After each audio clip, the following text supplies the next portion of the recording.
ছিল রাশিয়ার পার্লামেন্ট। এই দেখে নাও, এইদিকে দেখো, এবং এইদিকে এইটা রাশিয়ার পার্লামেন্ট ছিল 1991 থেকে 93 সাল অব্দি।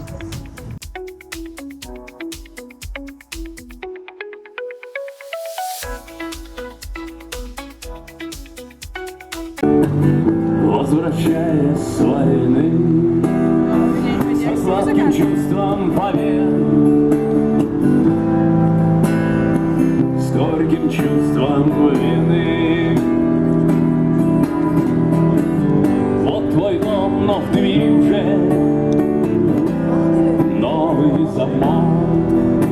Здесь ждали тебя так долго, но ты вернуться не мог.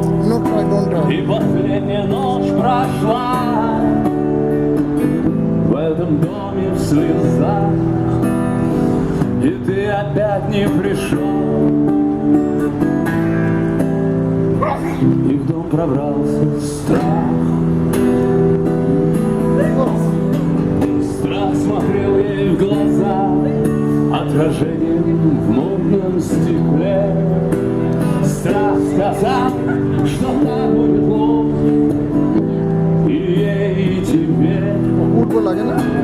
Он указал ей на дверь и на новый замок. Он вложил в ее руки ключ и сделал так, чтоб ты вернуться не смог. И ты вышел во двор, и ты сел под окном, как брошенный пес, и вот чуть-чуть отошел. চলো, বাই দ্য ওয়ে, আমি এখন যেখানে দাঁড়িয়ে আছি সেটা হচ্ছে revolution square.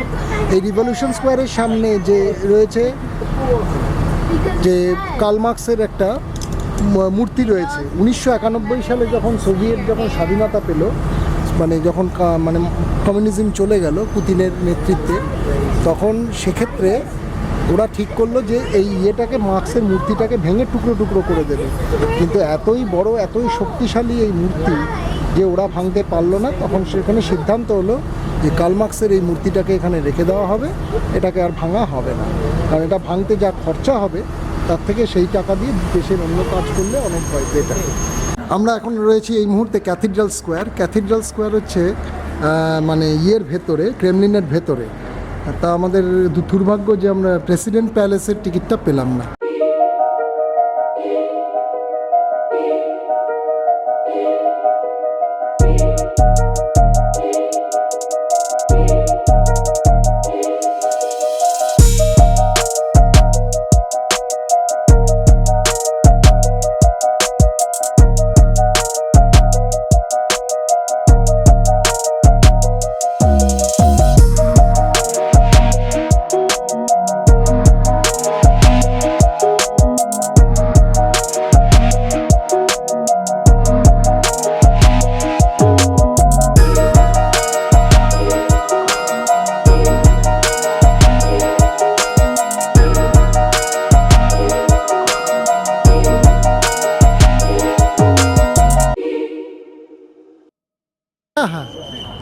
Jar the great bell, বিশ্বের সবথেকে বড় ঘন্টা বলে এটাকে মানা হয়।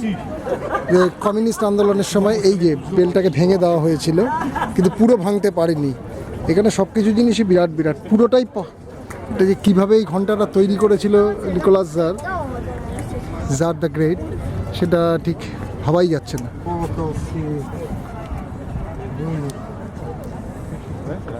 বিশ্বের সবথেকে উঁচু ঘন্টা, বড় ঘন্টা।